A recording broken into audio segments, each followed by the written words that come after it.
Welcome to the Subjective Professor podcast, where we reject coercion and hypocrisy. This is episode 149, and we're going to talk about scholarly conspiracy theories. I know it sounds weird, but anyway, that's what we're going to talk about mostly. So, if Brandon does actually make a speech tonight or tomorrow or whenever he's supposed to do it, I guess I was wrong in my thinking that he was unalive.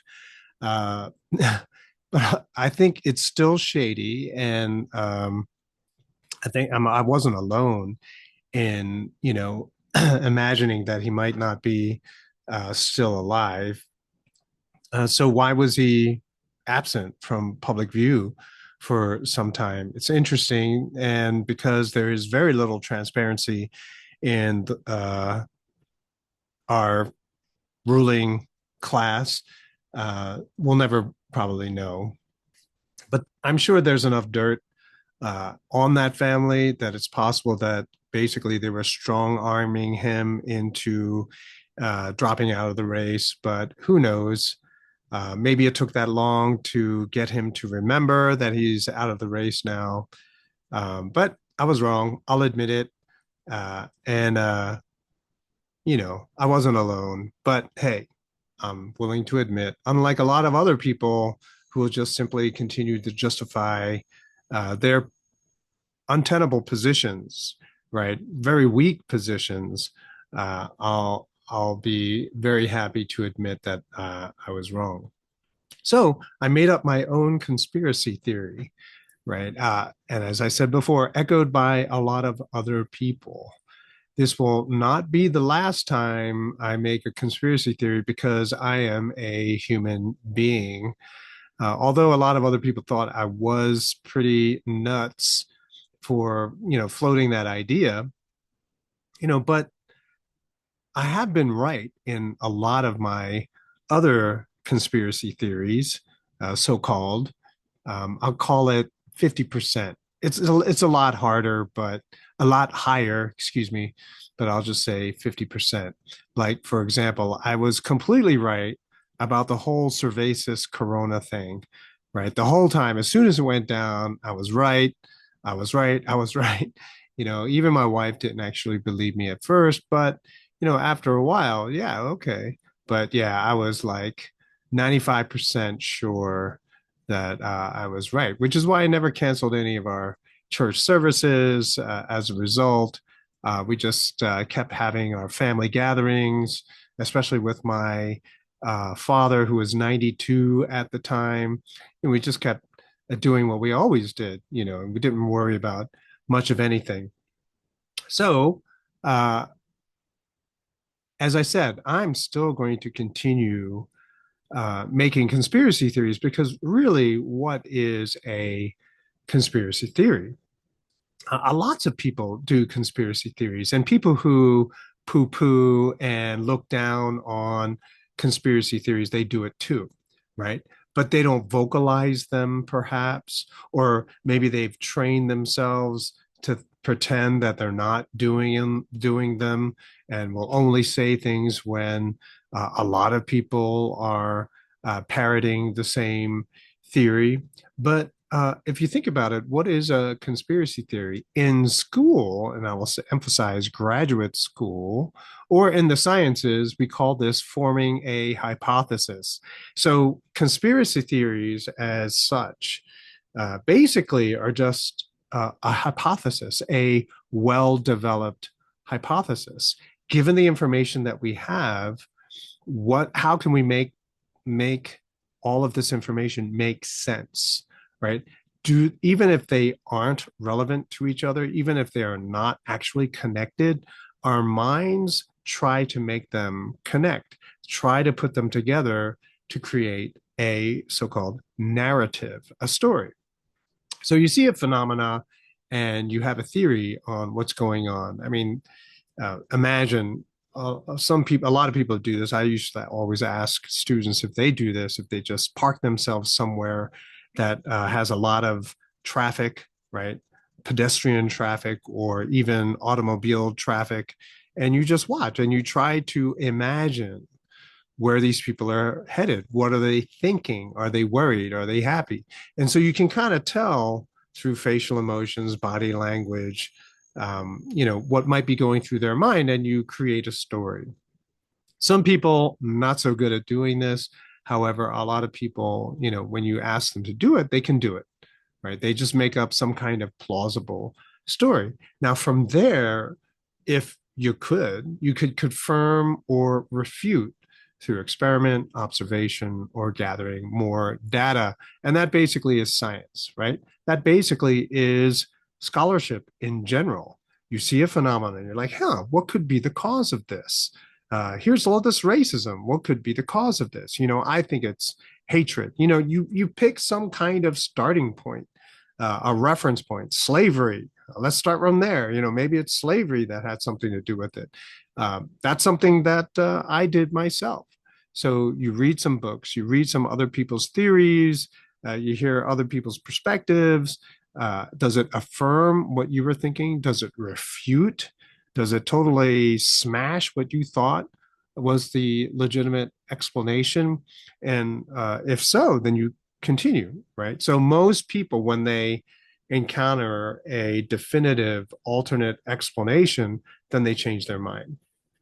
Okay. And so a lot of people apparently today, when they hear an explanation which does not make sense to them, they maintain their original hypothesis, their own theory, okay, which other people will call a conspiracy theory, which has now become a pejorative, right? A negative put down to basically either gaslight you, to sort of preemptively say, you're out of your mind, you're crazy, this stuff is ridiculous. Okay. And so that's what the term has come to mean, right? You are a crazy person. And so everything that comes out of your mouth, we don't need to listen to.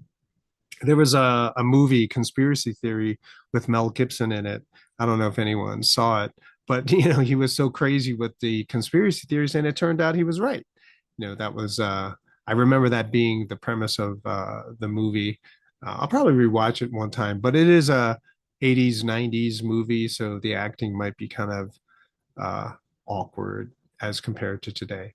Nevertheless, I would teach. I taught students how to do that, but I also had a class. It's called historical methodology or something like that. It was so long ago. It was like 20, yeah, it was like over 20 years ago when I took this class.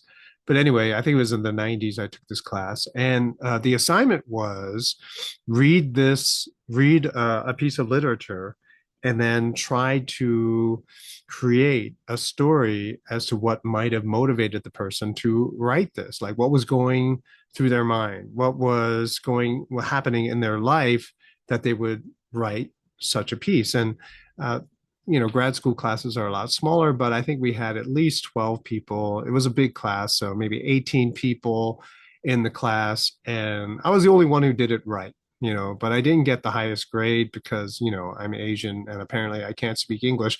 But anyway, so in the class, I was the only one who really understood what the instructor wanted us to do. And that is, here's a story, right? And it's talking about this. But if you really look closely, how they say certain things, to what end, what would you need to assume to be able to see or to say the things that they say in the piece of literature.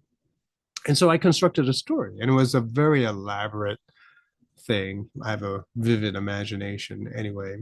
So, and I got props from my instructor, the in class critique, but then the final grade was not that good. I think she totally did not like me and was always favored the female students in the class.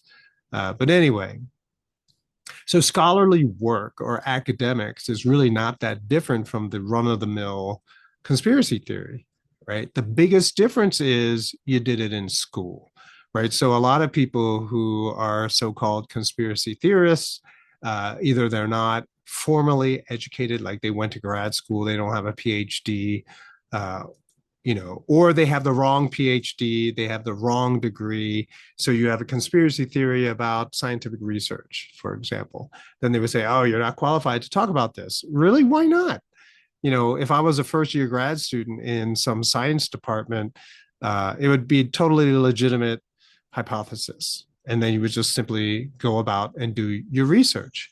So the big difference is between conspiracy theories and scientific hypothesis or just academic theory is that you did it in school. That's the primary reason. And you have qualified teachers. Right. And so within schools, just because you got a PhD, the next question is, where did you do your PhD? Right. What department did you do your PhD? And so then people in their minds, whether other people realize it or not, they say, oh, well, I went to a better school. So my PhD is worth more than yours or better than yours. I'm smarter than you. You know, you have this kind of thing. And it's possible, right? It's possible that some people are just really naturally gifted.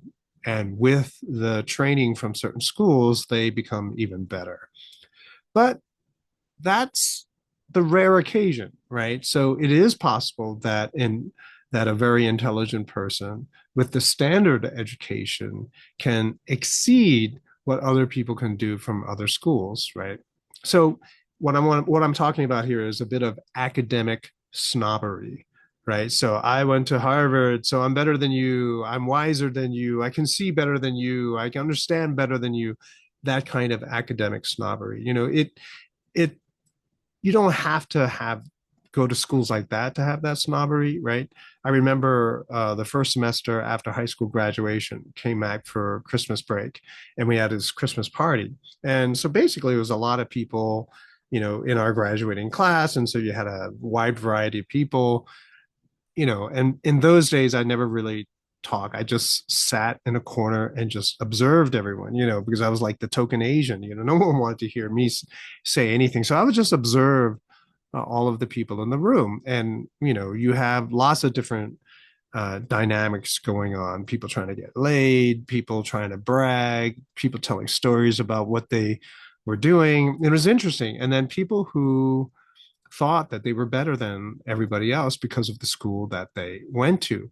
And then I realized that most of the people who went to college kind of had this thing towards people who didn't go to college. So I thought that was really interesting. Like, wow, huh? So we just had one semester of school. Probably half these people partied the whole time, but yet somehow they're better now than people who didn't go to college. Snobbery, right? That's academic snobbery, and it continues, right? Uh, if you, especially when you look at certain jobs, certain careers, right? People will really think that they're better than other people. Not all, obviously, but it's natural that you see that happening. My school was more expensive than yours. The people who came to my school were richer than the people that went to your school. You see this everywhere, right? Um, so there's a lot of flexing, if I were to use language of the young people today. Uh, so an argument could be made about how polished an argument is, right? Or how polished a hypothesis or a theory would be. Then you can talk about the access to resources, to information, to data, or even to personalities. Like I would argue that yes, going to certain schools, really well-known schools, gives you access to certain personalities, certain individuals, really famous individuals who have done incredible work. Yeah, okay.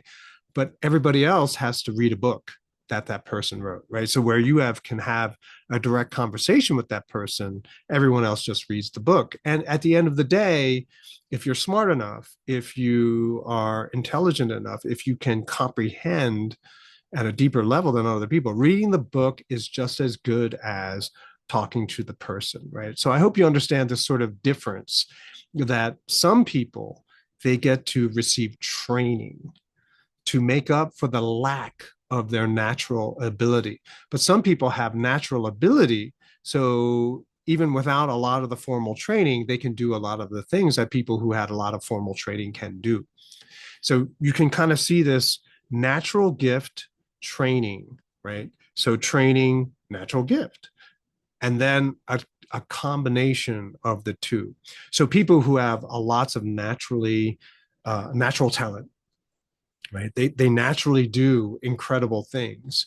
Well, receiving training on top of that, formal training on top of that, can go one way or the other. You can train out your natural abilities, right? So you sort of suppress that gift that you were born with. Or if you receive the proper kind of guidance and training, you can exploit that natural ability that you have, right? And so it's not a blanket wide, it always is like this kind of thing, but it's a situational, subjective, right? What kind of student is going to that school at what time, which had certain professors, and how did it meet the personality of the student? You know, you have all of these different factors coming into play. And so at any given time, you can't really be absolutely certain that just because someone went to a certain school, received a certain degree, that they're smarter, better than anybody else who's out there, who, and especially smarter and better than anyone who went to a different school, a less expensive school, a less exclusive school with less famous instructors. Okay. So you can see this everywhere, even in music, right? You can see, I was listening to the Johnny Kim Jocko Willink interview. It's from 4 years ago. So I guess he's already a NASA astronaut by now, Johnny Kim is. But when you listen to their conversations, they were talking about their training, going through buds and, well, you know, SEAL training and whatnot. Especially Johnny Kim was sharing more of his own experiences. You could see the gears working in his head, right? He received the instruction and it made sense to him. He said, "Oh, okay, this is what I need to do." It resonated with him. And you can tell that a lot of other people, they hear the same instruction, but it doesn't impact them in the same way. It doesn't reach them in the same way. And so then they would screw up, whereas Johnny Kim would actually figure out what he needed to do.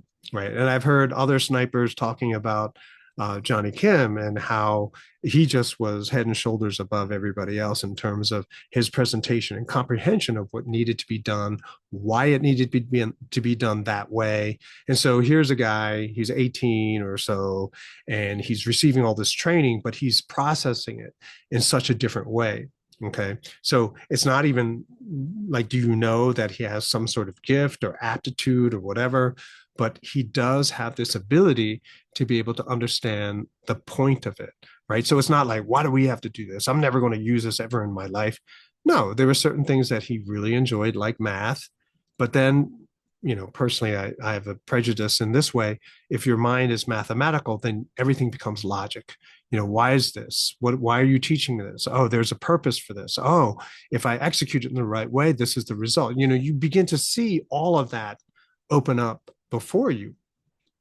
And so one might even be able to say that the difference, or someone who already kind of understands a lot, then they receive training on top of that. It's polish, right? So whereas someone is okay, good, then they receive the training, instruction, guidance, advice, whatever.